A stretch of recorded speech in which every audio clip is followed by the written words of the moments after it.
அஜித்தை வைத்து பாக்ஷா போன்ற ஒரு படத்தை எடுக்க ஆசைப்படுவதாக இயக்குனர் சுரேஷ் கிருஷ்ணா சமீபத்திய பேட்டி ஒன்றில் தெரிவித்துள்ளார். பாட்ஷா படத்தின் 2வது பாகத்தை எடுக்கப் போகிறார் என்றும், அஜித்தை வைத்து பாட்ஷா படத்தை ரீமேக் செய்யப் போகிறார் என்றும் பல்வேறு செய்திகள் வெளியான நிலையில், அவற்றில் துளியும் உண்மையில்லை என்று மறுத்திருக்கிறார் சுரேஷ் கிருஷ்ணா. சூப்பர் ஸ்டார் ரஜினி நடிப்பில் 1995ஆம் ஆண்டு வெளிவந்த படம் பாக்ஷா.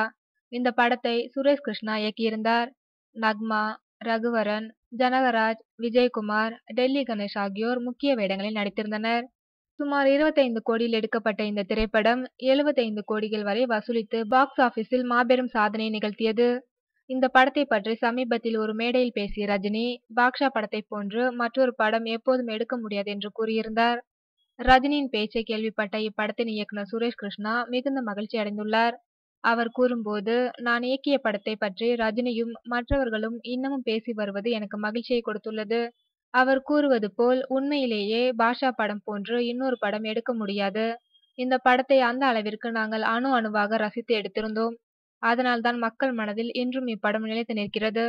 அஜித்தை வைத்து பாட்ஷா படத்தின் 2ஆம் பாகத்தை எடுக்கப் போவதாக பரவலாக பேசப்பட்டு வருகிறது. ஆனால் இதுவரை நான் அஜித்தை சந்தித்து இது குறித்து பேசியது கிடையாது. அஜித் ஒரு பெரிய சூப்பர் ஸ்டார். அவர் வைத்து பாட்ஷா மாதிரியான ஒரு படம் பண்ண வேண்டும் என்ற ஆசை இருக்கிறது. அது அமைந்தால் கண்டிப்பாக அவருக்காக கதை அமைத்து படம் இயக்குவேன் என்று இயக்குனர் சுரேஷ் கிருஷ்ணா கூறியுள்ளார்.